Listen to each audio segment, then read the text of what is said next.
तो फिल्म की शुरुआत रेमोना के फार्म हाउस को दिखाते हुए होती है, जहां वो अपनी बेटी और बेटे के साथ रहती है। रेमोना इस टाइम एक वीडियो देख रही थी, जिससे हमें पता चलता है कि रेमोना और उसके हस्बैंड ने बहुत प्यार से ही ये फार्म हाउस बनाया था और इसकी एक एक चीज को मैनेज किया था। रेमोना ये वीडियो देखकर दुखी थी, क्योंकि उसके हस्बैंड की डेथ हो गई थी एक एक्सीडेंट में, जिस एक्सीडेंट में रेमोना की भी टांगे चली गई थी। इस एक्सीडेंट ने रेमोना को मेंटली भी बिल्कुल तोड़ के रख दिया था, यहाँ तक कि वो अब अपने घर और बच्चों पे भी सही से ध्यान नहीं दे पा रही थी, जिसकी वजह से उसके घर के हालात काफी खराब हो चुके थे। यहाँ तक कि घर का सारा छोटा बड़ा काम टेलर करता था। इसके बावजूद भी रेमोना का बिहेवियर इन लोगों के साथ सख्त रहता था। रेमोना रोज उठते ही बस एक चीज कहती है, गिव मी स्ट्रेंथ। फिर जब वो कमरे से बाहर आती है तो देखती है कि टेलर ने ज्यादातर काम तो कर लिया था, लेकिन घर की बहुत सारी चीजें खत्म हो गई थी। घर में लाइट भी चली गई। इन सब बातों के दौरान अचानक से रेमोना नोटिस करती है कि उनके घर के यार्ड में कोई बैठा हुआ था। कोई लेडी थी ये, जो अच्छी तरह ब्लैक कलर के किसी कपड़े से कवर्ड थी। इसे देखकर रेमोना डर गई। उसने अपने दोनों बच्चों को घर के अंदर रहने को कहा और खुद उससे पूछने के लिए गई कि वो यहाँ क्या कर रही है। वो इस लेडी को डराने के लिए ये भी कहती है कि अभी थोड़ी देर में मेरे हस्बैंड आने वाले हैं, अच्छा यही है कि तुम यहाँ से चली जाओ। लेकिन ये लेडी ये कहकर रेमोना को हैरान कर देती है कि तुम्हारे हस्बैंड मर चुके हैं, वो भी एक एक्सीडेंट में, और उसी एक्सीडेंट में तुम्हारी भी ये टांग गई थी। रेमोना को अब उससे डर लगने लगा। वो रेमोना से कहती है, रेमोना आज वो दिन आ गया है जिसके लिए तुम मुझे बुलाती थी, मैं आ गई हूँ। रेमोना जब उसकी बात नहीं समझ पाई तो उसने अपने खून से भरे हुए हाथ दिखा दिए। रेमोना अब तेजी से डरकर अपनी कार की तरफ बढ़ती है, ताकि वो अपनी कार को ऑन करके एटलीस्ट अपने फोन को चार्ज करे और यहाँ पर पुलिस बुला सके। लेकिन अब कार भी स्टार्ट नहीं हो रही थी।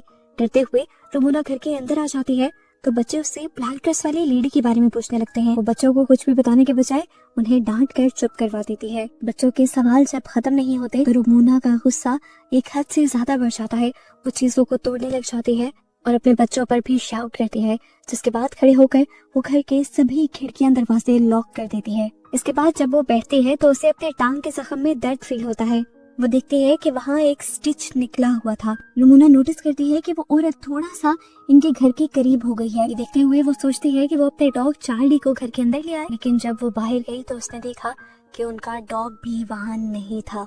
लेकिन ये बात उसने बच्चों को नहीं बताई। लेकिन अब इस डर ने उसके गुस्से को और भी ज्यादा भड़का दिया था। वो टेलर को भी एक और मर्तबा डांट देती है, यहाँ तक कि वो अपनी बेटी को थप्पड़ भी लगा देती है, क्योंकि वो बार बार आर उल्टा लिख रही थी। रेमोना को एकदम से अपनी गलती का एहसास भी हो जाता है। इतनी बड़ी गलती नहीं थी उसकी बेटी की जितनी उसने सजा दे दी, इसलिए उसने फौरन अपनी बेटी को गले लगा दिया। और जैसे ही उसने शीशे में देखा तो कुछ अजीब हुआ। उसके हाथ में एक चाकू है जो उसने जल्दी से अपनी बेटी के अंदर स्टैब कर दिया। एकदम से वो होश में आई और उसने देखा कि इस टाइम उसकी गोद में एक पिलो था, लेकिन उसने इस पिलो के अंदर चाकू स्टैब किया था। ये उसके पास किस टाइम में आया, उसे किसने पकड़ाया, कुछ याद नहीं। टेलर जब पीछे अपनी मॉम को देखता है तो और भी ज्यादा परेशान हो जाता है। वो जान गया था कि अब उसकी मॉम तो मेंटली स्टेबल नहीं है, तो इस मुश्किल से उसे निकलने के लिए खुद ही कोई रास्ता तलाश करना पड़ेगा। रेमोना अपनी बेटी को लेकर रूम में चली जाती है और वो चुपके से घर से बाहर निकल जाता है। वो गाड़ी के जरिए अपने साथ वाले फार्म हाउस में जाकर वहाँ से मदद लाना चाहता था, लेकिन कार तो पहले भी नहीं चली थी। कुछ देर में रेमोना भी उसे ढूंढते हुए यहाँ पर आ जाती है और उस पर बहुत ज्यादा गुस्सा होती है। तेजी से वो उसे घर के अंदर भी ले आई थी, लेकिन अब टेलर को भी गुस्सा आ गया था, क्योंकि वो जान गया था कि उनका डॉग चार्ली बाहर नहीं है और रेमोना कुछ उनसे छुपा रही है। टेलर अब अपनी मॉम से कहता है, आपसे कुछ नहीं होगा, मैं ही इसे हैंडल करूंगा। ये कहकर वो गुस्से में एक रूम में चला गया जहाँ पर उसके डैड की चीजें थी और यहाँ पर उसने एक गन उठा ली। रेमोना उससे आकर लड़ने लगी, ये क्या कर रहे हो तुम, उसे वापस रखो। और इनकी बहस के दौरान हमने बाहर ब्लैक लेडी को देखा, वो इनके घर के और करीब आ गई थी। अब टेलर गुस्से में गन लेकर बाहर जाता है और इस ब्लैक लेडी के ऊपर गन तान देता है और उससे कहता है, जल्दी से निकल जाओ मेरी प्रॉपर्टी पे से। औरत टेलर से डरती नहीं बल्कि अपना वेल उठाकर कहती है कि तुम्हारी मॉम ने आज तक तुमसे झूठ बोला है। उसने यहाँ पे एक बहुत ही हैरान कर देने वाली हकीकत टेलर को बताई और उससे कहा कि ये बात जाकर अपनी मॉम से पूछो। टेलर गुस्से में भड़का हुआ अंदर आया और उसने रेमोना से पूछा, मेरी डैड की मौत कैसे हुई थी। रेमोना उसके इस अंदाज से डर गई और उसे कहानी सुनाना शुरू की। उस रात ही जब वो और डेविड दोनों एक फैंसी रेस्टोरेंट में गए थे, लेकिन यहाँ पर रेमोना खुश नहीं थी। उसे फार्म हाउस में रहने का बिल्कुल मजा नहीं आ रहा था, क्योंकि यहाँ पर बहुत सारे काम करने पड़ते थे। हालांकि यहाँ पर भी डेविड उसी की ख्वाहिश पर शिफ्ट हुआ था। सिटी की 9 to 4 वाली जॉब और उसके बाद घर की लाइफ उसे बोर लगती थी। अब जब सब यहाँ पे आ गए थे, सब यहाँ सेटल हो गए थे, खुश थे, तो एक रमोना ही ना खुश थी। अब वो यहाँ से भी कहीं और शिफ्ट करना चाहती थी, लेकिन डेविड साफ मना कर देता है, क्योंकि इतनी जल्दी शिफ्टिंग और सबका सेटल होना पॉसिबल ही नहीं। इनकी अच्छी खासी बहस होती है और ये लोग इसके बाद होटल से निकल जाते हैं।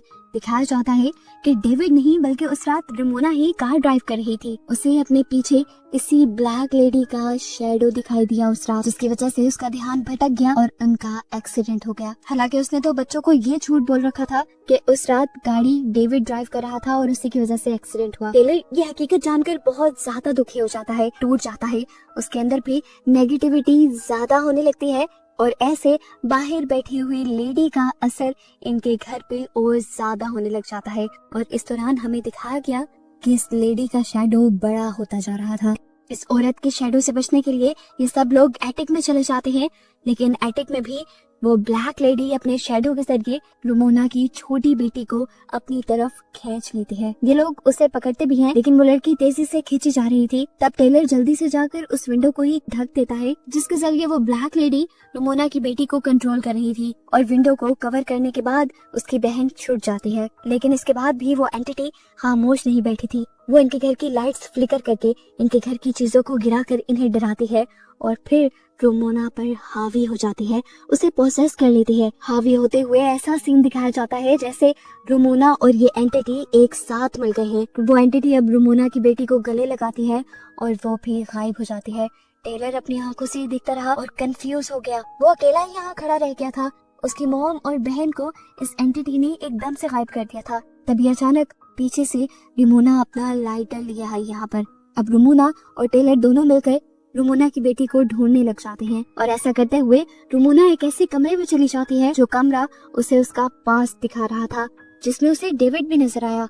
डेविड काफी खुश नजर आ रहा था और वो रमोना से कहता है, देखो तुम्हारे पसंद के फूल भी यार्ड में खिल गए। रमोना अब उसके करीब चली जाती है। एकदम से सीन बदलता है और हम देखते हैं कि डेविड ने उसे मारना शुरू कर दिया। वो उसका गला दबा रहा था और अगले ही पल रमोना ने अपने आप को ब्लैक ड्रेस में यार्ड में बैठा हुआ देखा, बिल्कुल उस एंटिटी की तरह जो अभी इनके घर के बाहर थी।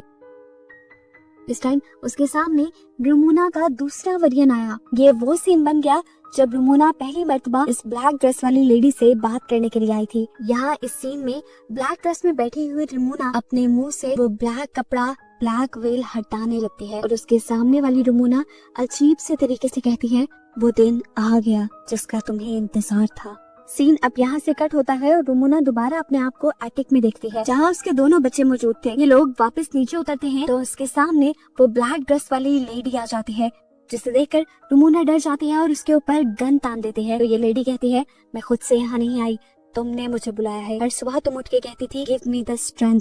तुम अपने आप को अपनी जिंदगी को खत्म करने के लिए ताकत मांगती थी और अब मैं तुम्हारे पास आ गई हूँ। यहाँ पर रमोना अब इस लेडी के साथ अकेली रह जाती है। ये लेडी अब रमोना को भड़काती है अपने आप को खत्म करने के लिए। वो उसकी गर्दन के ठीक नीचे बंदूक रख देती है और उसे चलाने को फोर्स करने लग जाती है। और अगले सीन में हम रमोना को सही सलामत उसी रूम से बाहर निकलता हुआ देखते हैं। बच्चे पूछते हैं कि वो औरत कहाँ गई। रमोना कहती है कि अब वो औरत यहाँ पे नहीं आएगी, मैंने उसे भगा दिया है और मैंने अपने अंदर इतनी हिम्मत पैदा कर भी ली है कि अगर वो अगली मर्तबा यहाँ आ भी गई तो मैं उससे लड़ पाऊंगी। ये लोग अब दोबारा घर के अंदर जाने के लिए बढ़ जाते हैं और इसी टाइम पे इनके घर की लाइट भी आ जाती है और इनका गुमा हुआ डॉग भी वापस आ जाता है। घर के अंदर जाने पर हमें एक पेंटिंग दिखाई जाती है जो रमोना ने खुद पेंट की थी और इसी के अंदर वो डार्क लेडी भी थी जिसे हम पूरी मूवी में देखते आए हैं। असल में वो डार्क लेडी रमोना के डार्क थॉट्स थे, उसकी गलत सोचें थी। उसने अपने अंदर की नेगेटिविटी को इतना बढ़ा लिया था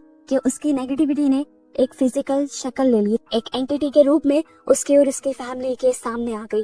आखिर में जब रमोना उस कमरे से बाहर निकली तो असल में वो अपनी गलत सोचों से, अपनी नेगेटिविटी से बाहर निकल आई थी, जिसकी वजह से वो एंटिटी भी खत्म हो गई और ये लोग भी सेटल हो गए। और बस इन्हीं को दिखाते हुए ये कहानी यहाँ खत्म हो जाती है।